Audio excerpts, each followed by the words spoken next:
Hello students, आज मैं आप सबको इंग्लिश की पहली कविता पढ़ाने जा रहा हूँ जिसका नाम है tin agers prayer. Tin agers का मतलब होता है टीन एजर्स मतलब इसमें टीन लगता है, जैसे 13, 14, 15, 16, 17, 18, 19 मतलब 13 to 19। जिसकी एज 13 to 19 होती है उन लोगों को, चाहे लड़का हो या लड़की, उसे हम क्या कहते हैं? Tin agers. क्या बोलते हैं उसको? टीन एजर्स, किशोरावस्था। हिंदी में क्या बोलते हैं उसको? किशोरावस्था। तो लेसन है टीन एजर्स प्रेयर, मतलब टीन एजर्स ने प्रेयर किया हुआ है। प्रेयर कहाँ करते हैं हम लोग? भगवान से करते हैं। भगवान से प्रेयर किया है टीनेजर्स ने। क्या प्रेयर किया है देखो। Each day brings new beginnings, decisions I must make, I am only one to choose the road that I will take. क्या? Each day brings new beginnings, हर एक दिन लाता है, ब्रिंग्स मतलब लाना, न्यू बिगनिंग्स क्या लाता है? नई शुरुआत लाता है। हर एक दिन नई शुरुआत लाता है। डिसीजंस आई मस्ट मेक, इसका ऐसा होना चाहिए था, आई मस्ट मेक डिसीजंस, जिसका डिसीजन, जिसका निर्णय हमें खुद ही लेना पड़ता है। क्या लेना पड़ता है? कौन सा डिसीजन लेना पड़ता है? कौन सा निर्णय लेना पड़ता है? आई am only one to choose, केवल मुझे ही उसका डिसीजन लेना पड़ता है, मुझे ही चूज करना पड़ता है, मुझे ही उसका चुनाव करना पड़ता है। The road that I will take, मैं कौन सा रास्ता चुनूं। मतलब हर दिन हमें आगे वाले कल का विचार करना पड़ता है कि मैं किस रास्ते पे जाऊं, मैं किस रास्ते पे जाऊं। जैसे आप लोग टीनेजर्स हो, आप पढ़ाई कर रहे हो, बराबर? तो आपको 10वीं के बाद, 10th के रिजल्ट के बाद या 10th में हो तो आपको आगे क्या करना है? इंजीनियरिंग करना है, मेडिकल में जाना है, सीए बनना है, वकील बनना है, वगैरह वगैरह डिसीजन आपको खुद ही लेना पड़ेगा। आपको कौन सी राह में जाना है, आपको कौन सा रास्ता चूज करना है। हर एक दिन आपके लिए नई नई चुनौती लेके आता है और जिसका डिसीजन आपको खुद ही लेना पड़ता है, राइट? दूसरा स्टेंजा में दिया हुआ है, I can choose to take the road of life that leads to great success or travel down the darkened road that leads to great distress। कितना अच्छा लिखा है कवि ने, बहुत ही बढ़िया लाइन लिखी है। आई कैन चूज, कैन मतलब I can choose to take the road of life, मैं, कैन मतलब सकना, आई कैन चूज, मैं चूज कर सकता हूँ, to take the road of life, वह रास्ता, कौन सा रास्ता? रोड ऑफ लाइफ मतलब यहाँ पे आपके जीवन का रास्ता चॉइस करना है। रोड वाला रास्ता नहीं, जिस रोड पे चल के जा रहे हो, स्कूल जा रहे हो, घर आ रहे हो, वो रास्ता नहीं। आपके जिंदगी की राह, वो रास्ता आपको चॉइस करना है कि आप मतलब कौन सा अपनी लाइफ में कौन सा डिसीजन लेने वाले हो। That leads to great success, मैं उस रास्ते को चुन सकता हूँ जो मुझे कहाँ लेके जाएगा? ग्रेट सक्सेस, सक्सेस मतलब सफल, ग्रेट मतलब महान, जो मुझे महान सफलता दिलाएगा। मैं वो रास्ता चूज कर सकता हूँ जो मुझे ऊंचाइयों तक लेकर जाएगा, मुझे सफल बनाएगा, मैं लाइफ में बहुत आगे जाऊंगा, वो चूज कर सकते हैं। और travel down the darkened road that leads to the great distress, या वह रास्ता जहाँ पे मैं डिस्ट्रेस में आ जाऊंगा, उस अंधकार वाला रास्ता चॉइस कर सकता हूँ। ट्रेवल डाउन मतलब वह रास्ता, डार्केंड रोड जो अंधकार में रास्ता है, that leads to great distress, जो मुझे डिस्ट्रेस तक लेके जाएगा। डिस्ट्रेस मतलब तनाव। क्या होता है? तनाव, दुख, पीड़ा, यातना। अगर आप सही चुनाव करोगे तो आप जिंदगी में बहुत आगे जाओ, डॉक्टर, इंजीनियर, वकील, सीए, कुछ भी बन सकते हो। लेकिन आपने गलत चॉइस कर लिया है, अंधकार में रास्ता चॉइस किया है, तो आपको आगे चल के बहुत दुख होगा, बहुत तकलीफ होगी, डिस्ट्रेस हो जाएगी आपकी लाइफ। ये सब का चुनाव किसको करना है? आपको खुद करना है, आपको खुद करना है। फिर क्या कहता है? Please open up my eyes dear lord. मेरे भगवान, मेरे प्रभु, मेरे विधाता, प्लीज कृपा करके ओपन माई आईज, मेरी आंखों को खोलिए, मतलब मुझे सही रास्ता दिखाइए। आंखें खोलना नहीं, तुम्हारी आंखें बंद मैं खोल दूं दवा डाल के, इंजेक्शन लगा के, ऐसा नहीं है। यहाँ कह रहा है कि हे भगवान, मेरी आंखें खोलो, मुझे सही राह दिखाओ। That I might clearly see, ताकि मैं साफ साफ देख सकूं। क्या? Help me stand for what is right, क्या सही है, क्या गलत है, इसकी पहचान मैं कर सकूं। ऐसा रास्ता मुझे दिखाइए, मेरी आंखें खोलिए। Brings out the best in my life, और मेरे लाइफ में, मेरी ज़िंदगी में सबसे अच्छी जो राह है वह चूज़ करने का राह मुझे दिखाइए। हे प्रभु, हे परमात्मा, हे परमेश्वर, हे विधाता, कृपा करके मेरी आंखें खोल दिए, मेरी मदद कीजिए। ऐसा प्रेयर टीनेजर्स करते हैं। इसमें बेस्ट, हर एक इंसान में कुछ ना कुछ बेस्ट जरूर होता है, बस चुनना आपके हाथ में। वो बेस्ट आपके अंदर क्या है, वो बेस्ट टैलेंट आपके हाथ में है। वो टैलेंट निकल के आना चाहिए। जिस दिन वो टैलेंट आपके अंदर से निकलेगा, आपको सही गलत का अंदाज़ा हो जाएगा। आप हमेशा लाइफ में सक्सेस रहोगे, ऊंची उड़ानें भरोगे, आप जो चाहोगे वो करके दिखाओगे। राइट? ये प्रार्थना टीनेजर्स कर रहे हैं भगवान से। फिर क्या कहते हैं? हेल्प लॉर्ड, हे भगवान मेरी मदद करो, टू जस्ट से नो, ना कहने की। कब ना कहने की? When temptation comes my way. Temptation मतलब ऐसी एज में, जो 13 से 19 की एज है, इसके अंदर बुराई वाला रास्ता, गलत करना। जैसे तुम्हारा कोई दोस्त कहे चल गुटखा खाते हैं, चल पान खाते हैं, चल घूमने जाते हैं, मतलब सही करने का मन नहीं करेगा। क्या मन करेगा? गलत रास्ते पे जाने का मन करेगा। यहाँ पे इसका मतलब strong wish to do something bad और रॉन्ग। टेम्पटेशन मतलब क्या होता है? Strong wish to do something bad और रॉन्ग, मतलब ऐसी इच्छा होगी कि मैं कुछ गलत करूं। हाँ, क्या गलत काम में ज़्यादा मन लगेगा। तो क्या कह रहा है कि हे भगवान मेरी मदद करो, मेरा हेल्प करो, ताकि मैं गलत रास्ते पे न जा सकूं। That I might keep my body clean, ताकि मैं अपने शरीर को स्वस्थ रख सकूं, साफ रख सकूं, तंदुरुस्त रख सकूं। And fit for life each day, और जिंदगी का हर एक दिन अपने आप को फिट रखूं, तंदुरुस्त रखूं, मज़ेदार रखूं, स्ट्रांग रखूं, खुश रखूं, खुशहाल रहूं। ऐसी शक्ति मुझे दीजिए। और यहाँ पे नो से नो मतलब उस जो गलत रास्ते पे जाना है उसको ना कहने के लिए शक्ति दीजिए मुझे, ताकि मैं ना बोलूं कि गलत रास्ते पे मुझे नहीं जाना है, मैं सही रास्ते पे आऊँगा। Right? When my teenagers are over, last stanza देखो। व्हेन क्या कहता है? When my teen age years are over, जब मेरी टीन एज का ईयर्स ख़त्म हो जाएगा, ओवर हो जाएगा, मतलब 13 से 19 की उम्र जब आपकी ख़त्म हो जाएगी। I know that I will see, मैं जानता हूँ कि मैं क्या देखूँगा, मैं जानता हूँ कि मैं क्या देखूँगा। That life is life it's very best, क्या देखूँगा मैं?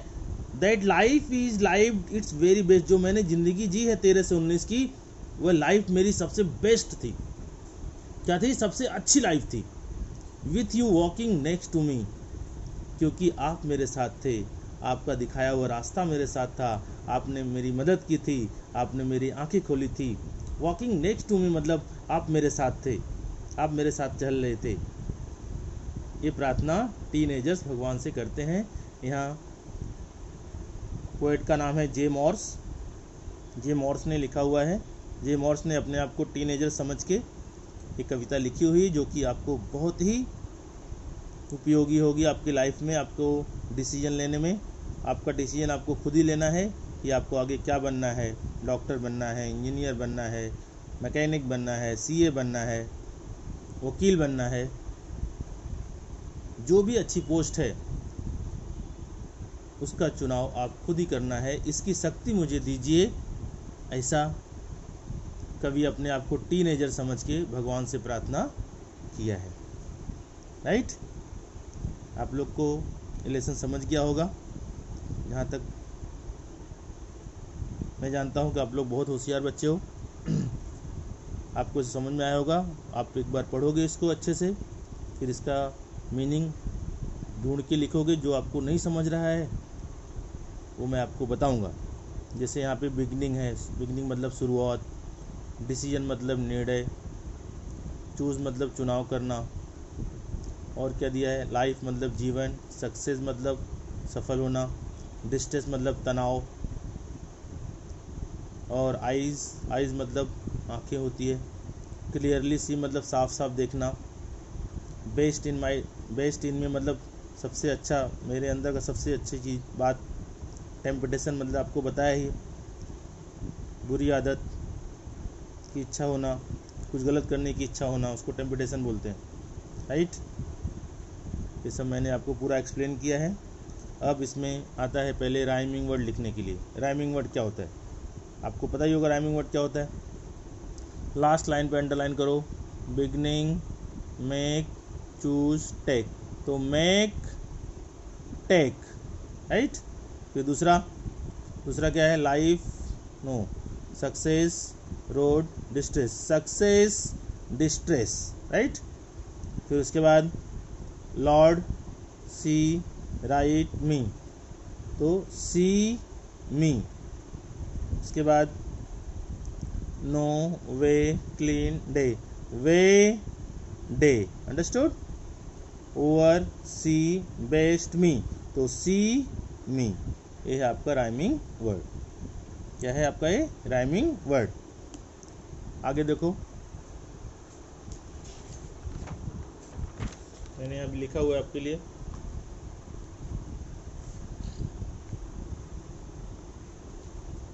मीनिंग में डार्केन मतलब अंधकारमय, यहाँ पर है अर्थ है बुराई। डार्केन मतलब यहाँ पे अर्थ है क्या, बुराई का रास्ता। डिस्ट्रेस मतलब great worry and strain, distress मतलब ग्रेट वरी एंड स्ट्रेन मतलब चिंता और तनाव। टेम्पटेशन मतलब होता है strong wish to do something bad और रॉन्ग, कुछ गलत या बुरा करने की इच्छा होना। ब्रिंग मतलब लाना, बिगनिंग मतलब शुरुआत, डिसीजन मतलब निर्णय, चूज मतलब चुनना, टेक मतलब लेना, सक्सेस मतलब सफल, ओपन मतलब खुलना, क्लियरली मतलब साफ साफ। राइमिंग वर्ड मेक, बताइए, टेक, सक्सेस का क्या है, देखो वहाँ पे सक्सेस का क्या बताया मैंने आपको, सक्सेस का यहाँ पे दिखाया, सक्सेस का डिस्ट्रेस, सी मी, वे का क्या है, वे का कहाँ है, देखो वहाँ पे वे का डे। तो मैंने आपको यहाँ सब लिख के दिया हुआ है। और आपके एग्ज़ाम में 5 मार्क्स का क्वेश्चन आता है। इट्स वेरी इंपॉर्टेंट, इसको बोलते हैं अप्रिसिएशन ऑफ द पोएम। क्या बोले इसको, अप्रिसिएशन में क्या होता है, क्या लिखना पड़ता है, title, name of the poet, rhyming scheme, figure of speech and theme, central idea. Half marks का आता है 3 मतलब टाइटल, हाफ मार्क्स का आता है name of the poet, rhyming scheme 1 marks का, figure of speech and 1 marks का, और थीम लिखने के लिए आता है 2 मार्क्स का। राइट, तो टाइटल आपको पता है, टाइटल मतलब होता है लेसन या फिर पोएम का नाम। क्या नाम है उसका, teenagers prayer. Name of the poet J Moore's. Rhyme scheme के बारे में आपको बताता हूँ मैं, what is the rhyme scheme कैसे बनाते हैं। जैसे राइम स्कीम के लिए क्या करना पड़ता है, जो लाइन दिया है उस पर पहले अंडरलाइन करो आप, लास्ट सेंटेंस पे, फर्स्ट, सेकेंड, थर्ड, फोर्थ किया, इसको ए डालो, बराबर। इसका है क्या राइमिंग वर्ड, नहीं, इसको बी डालो, बराबर। ए बी, ये भी अलग है, इसको सी डालो। और देखो beginnings, make, choose, make, take, make, take, दिख रहा है, इसका राइमिंग है, यहाँ पे भी आएगा। समझ रहा है क्या बोला मैंने? दिखाई दे रहा है सबको? Beginnings, make, choose, take. Beginning का राइमिंग वर्ड है क्या? नहीं।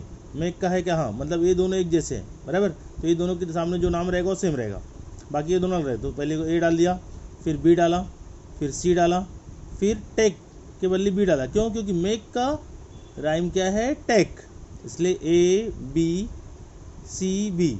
राइमिंग स्कीम क्या होगा? A B C B. Understood? नहीं समझा तो फिर से देखो, last line, life, last word, success, road, distress, A डाल दिया सा, फिर बी, फिर यहाँ पे सी। अब देखो, सक्सेस का डिस्ट्रेस होता है, मतलब यहाँ पे क्या आएगा? B. Understood? A B C. यहाँ बी क्यों लिखा? क्योंकि सक्सेस, डिस्ट्रेस ये राइम है। लाइफ का रोड राइम होगा क्या? नहीं, इसलिए इसका बी हो गया, इसका सी हो गया, बराबर। सक्सेस को बी लाया था, लिखा था मैंने, तो डिस्ट्रेस इसका राइम अगर मिलेगा तो सेम नाम रहेगा, तो बी और बी, तो A B C B, right. नहीं समझा फिर से देखो, last word, lord, see, right, me. A डाल दो, डाला, फिर इसको बी डाल दो, फिर इसको सी डाल दो, फिर यहाँ सी का मी होता है, इसलिए यहाँ क्या आएगा? B. A B C B. फिर देखो, नो, वे, क्लीन, डे, बराबर। इसको ए डाल दो, इसको बी डाल दो, इसको सी डाल दो, फिर वे का क्या होता है? वे का डे होता है कि नहीं, इसलिए यहाँ क्या आएगा? बी। फिर से देखो, over, C, best, me. A डाल दिया, बी डाल दिया, सी डाल दिया, फिर सी का मी होता है, इसलिए यहाँ क्या आएगा? बी। तो राइम स्कीम क्या हो गया? ए बी सी बी, सब जगह आया। और अब ये पूरे लेसन में राइम स्कीम क्या है? ये पूरे पोइट्री में राइम स्कीम क्या है? A B C B, right. तो यहाँ लिखा मैंने यहाँ पे A B C B. Understood? Rhyme scheme मालूम पड़ गया? नहीं समझा फिर से आपको नया वीडियो बना के भेजूंगा मैं, A B C B, right. उसके बाद आता figure of speech. Figure of speech में आता है illustration, inversion, metaphor, apostrophe, personification. ये आपको सिखाया जाएगा अगले वीडियो में। फिर भी अगर आपको नहीं समझा तो तुम्हारे बुक में 8 लेसन है, मतलब 8 पोइट्री है, उसमें अलिस्ट्रेशन सब जगह यूज हुआ है, तो आप अलिस्ट्रेशन लिख सकते हो। यहाँ पे क्या लिख सकते हो? अलिस्ट्रेशन। कम से कम एक नाम तो लिखना पड़ता है। क्या लिखोगे? अलिस्ट्रेशन लिख दो, आपको मार्क्स मिलेगा, ठीक है। क्या? अलिट्रेशन। क्या है? Alliteration, alliteration. ये ट्रिक है, याद रखना। पूरे 8 पोइट्री है आपके टेक्स्ट बुक में, और हर में अलिट्रेशन का यूज़ हुआ है, तो आप अलिट्रेशन लिखोगे तो आपको मार्क्स मिलेगा, 100% मिलेगा। उसके बाद थीम या central idea, it's very important, ये आपको समझना पड़ेगा। ये अपना खुद का विचार होता है, आपको थीम देना है उसको। तो आपने इस लेसन में क्या समझा है? इस लेसन में क्या है कि बताना चाहता है कि जो कुछ फैसला लेना है, जो कुछ चुनाव करना है, आपको खुद करना है, बराबर, ताकि आप ये जो फैसला होगा आपका टीन एजेस 13 to 19, यही आपकी ज़िंदगी में हमेशा काम आने वाला फैसला होगा। इसलिए सोच समझ के जो फैसला लोगे वही आपको सफल बनाएगा, सक्सेस करेगा। The theme of the poem is teen ages dilemma about making the right decision. क्या है? Making the right decision. ये पोइट्री हमें क्या क्या सीख देती है? राइट डिसीजन, सही निर्णय लेने का आइडिया देती है। The stage of teen age is important, मतलब जो टीन एज का स्टेज है, 13 to 19 का जो स्टेज है, ये वाला स्टेज, ये बहुत ही इंपॉर्टेंट, बहुत ही महत्वपूर्ण है आपके लिए, ज़िंदगी के लिए, आपकी लाइफ के लिए। He decides the path of life, बराबर। ही सी, लड़कियां दो सी, लड़के दो सी, ही लिख सकते हो। He decide the path of life, अपने ज़िंदगी का रास्ता चुनने का अधिकार, डिसीजन आपके ही हाथ में है। So in this poem a teenager's prayers to God to show him. तो क्या दिखाया? In this poem a teenager's prayers to God, भगवान से प्रार्थना करते हैं, to show him, to show him मतलब दिखाओ क्या, way the success and help him to lead the best life. To show him the way of success, सफल होने की राह दिखाओ, and help him to lead the best life, और मदद कीजिए क्या करने में, बेस्ट लाइफ ज़िंदगी जीने में, बेस्ट लाइफ जीने में उनकी मदद कीजिए। ऐसा टीनेजर्स प्रार्थना कर रहे हैं भगवान से। ठीक है, तो मुझे लगता है आप लोग को समझ गया होगा, तो बहुत ध्यान से इसको सीखो, लिखो, और नहीं समझता है तो मैं आपको नेक्स्ट वीडियो में फिर से पढ़ाऊँगा।